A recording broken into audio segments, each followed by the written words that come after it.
मुलुक महाराष्ट्रामध्ये सगळ्यांचं स्वागत. नमस्कार, मी अमित गद्रे. मोठ्या अपडेटने आपण सुरुवात करतोय. नीट पेपर फुटी प्रकरणात आरोपी शिवराज मोटेगावकरला सीबीआय कोर्टात हजर करण्यात आलं आणि सीबीआयने कोर्टात यावेळेला युक्तिवाद केलाय.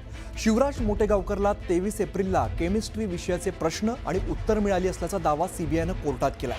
तपासादरम्यान शिवराज मोटेगावकरच्या मोबाईल फोनमधून लीक झालेले प्रश्न देखील एजन्सींना मिळालेत. शिवराजने इतर आरोपींसोबत मिळून अनेकांना लीक प्रश्नपत्रिका तसंच उत्तरपत्रिकांच्या कॉपी पुरवल्याचा आरोप आहे. सहआरोपी प्रल्हाद कुलकर्णी याच्यासोबतच्या संबंधांचीही चौकशी सुरू आहे. दरम्यान कोर्टामध्ये शिवराज मोटेगावकर संबंधित निर्णय राखून ठेवण्यात आलाय.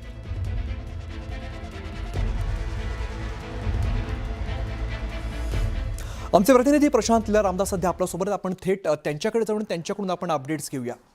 आपण बघतोय मोटेगावकरला कोर्टामध्ये हजर करण्यात आलं. प्रशांत, त्यानंतर काय काय घडामोडी घडतायत, काय काय अपडेट्स आहेत?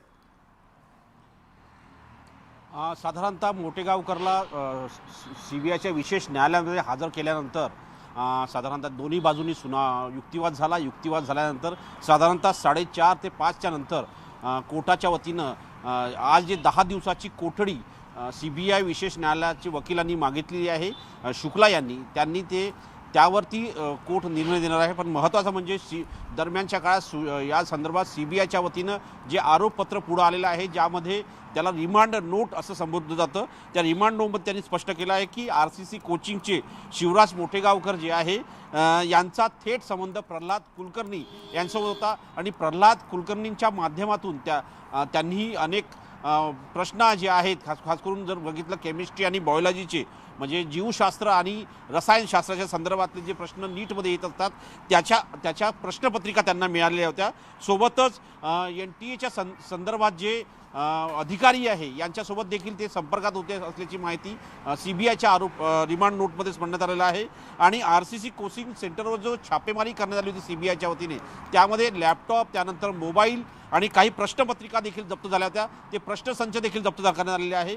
त्यामध्ये जे प्रश्न आहे जे 3 मेच्या नीटच्या याच्यात आले होते, त्यामध्ये तंतोतंत जुळल्याची देखील माहिती सीबीआयने आपल्या याच्या रिमांड नोटमध्ये म्हटलेलं आहे. गेल्या 24 तासामध्ये जर बघितलं आपण, सीबीआयने जवळपास 5 वेगवेगळ्या ठिकाणी शोध मोहीम आणि छापेमारी राबवली आहे. त्यामध्ये अनेक दस्तावेज, लॅपटॉप आणि मोबाईल फोन जप्त करण्यात आलेले आहे. ह्या जप्त साहित्याची फॉरेन्सिक लॅबॉरेटरीच्या वतीने सध्या तपासणी सुरू आहे. सोबतच शिक्षण मंत्रालयाच्या अंतर्गत जो उच्च शिक्षण विभाग येतो, त्यामध्ये त्याच्या तक्रारीच्या आधारावरती ही सर्व कारवाई करण्यात येत आहे, असंही रिमांड नोटमध्ये स्पष्ट सीबीआयने करण्यात आलं आहे. सोबतच या प्रकरणामध्ये आतापर्यंत दिल्ली, जयपूर, गुरुग्राम, नाशिक, पुणे, लातूर आणि अहिल्यानगर येथे साधारणतः 10 आरोपींना अटक करण्यात आल्याची माहिती त्यांनी रिमांड नोटमध्ये स्पष्ट केलेलं आहे. सोबतच 10व्या आरोपीला कोर्टात हजर करण्यात येत आहे असं देखील त्यांनी स्पष्ट करण्यात आलं.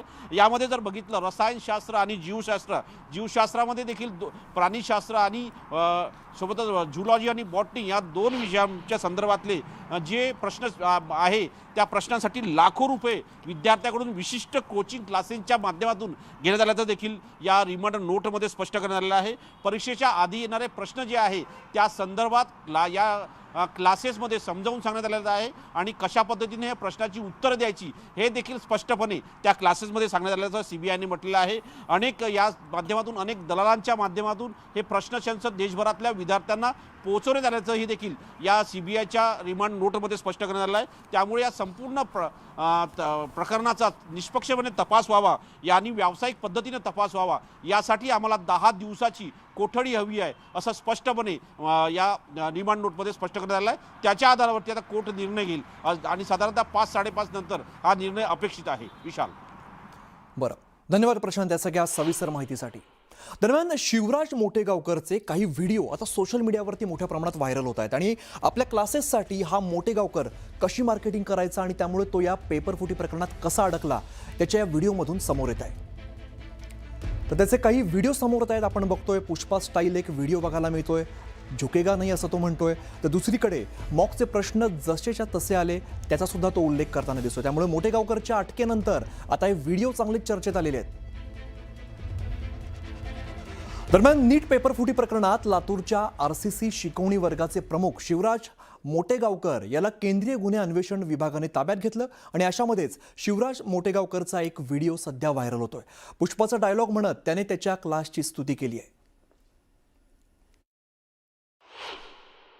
आरसीसी नाम सुन के फ्लावर समझे क्या? आरसीसी में तो हर कोई फायर है. ऑफलाइन रहने दो, ऑनलाइन रहने दो, झुकेगा नहीं साला. आरसीसी नाम सुन के फ्लावर समझे क्या? आरसीसी में तो हर कोई फायर है. ऑफलाइन रहने दो, ऑनलाइन रहने दो, झुकेगा नहीं साला. आरसीसी नाम सुन के फ्लावर समझे क्या? आरसीसी में तो हर कोई फायर है. ऑफलाइन रहने दो, ऑनलाइन रहने दो, झुकेगा नहीं साला. आरसीसी नाम सुन के फ्लावर समझे क्या? आरसीसी में तो हर कोई फायर है. आरसीसी नाम सुन के फ्लावर समझे क्या? आरसीसी में तो हर कोई फायर है. ऑफलाइन रहने दो, ऑनलाइन रहने दो, झुकेगा नहीं साला. आरसीसी नाम सुन के फ्लावर समझे क्या? आरसीसी में तो हर कोई फायर है. ऑफलाइन रहने दो, ऑनलाइन रहने दो, झुकेगा नहीं साला. आता हा बघितला आपण पुष्पा स्टाईल व्हिडिओ आणि या शिवराज मोटेगावकरचा काही दिवसांपूर्वी आणखीन एक व्हिडिओ व्हायरल झालेला होता. यामध्ये मोटेगावकर आपल्या विद्यार्थ्यांची मुलाखत घेताना दिसून होत आहे. यामध्ये विद्यार्थी सुद्धा तुम्हीच दिलेले प्रश्न कसे नीट परीक्षेत आले हे सांगत असल्याचं दिसून येत आहे. नीट 2026चा आत्ताच पेपर झाला. माझ्यासोबत तिने आत्ताच पेपर देऊन आला. आरसीसी मॉक मधून आरसी टेस्टिंग क्वेश्चन आले. त्याच्या बाहेर क्वेश्चन आलाच ना. तुम्ही खुश आहात आरसीसी? हो, खरंच खुश आहात?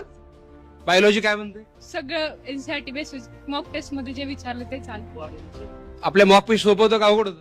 सोपं. वा, छान. आणि माझ्यासोबत तुझं नाव ताई? कसा गेला पेपर तुला? Chemistry, physics, bio? खूप छान केलं सर. आणि तुम्ही जे 101 क्वेश्चन्स दिले होते ना, त्या 101 क्वेश्चन मधून मोस्ट ऑफ त्यासोबत आले होते question. अरे वा, आपण जे शेवटी मॉकला जे घेतो आपण ते सगळे क्वेश्चन्स. वा, व्हेरी गुड. मॉक पेपर हे म्हणजे आरसीसी पेपर फॉलो केली more than sufficient. More than sufficient आहेत सर ते.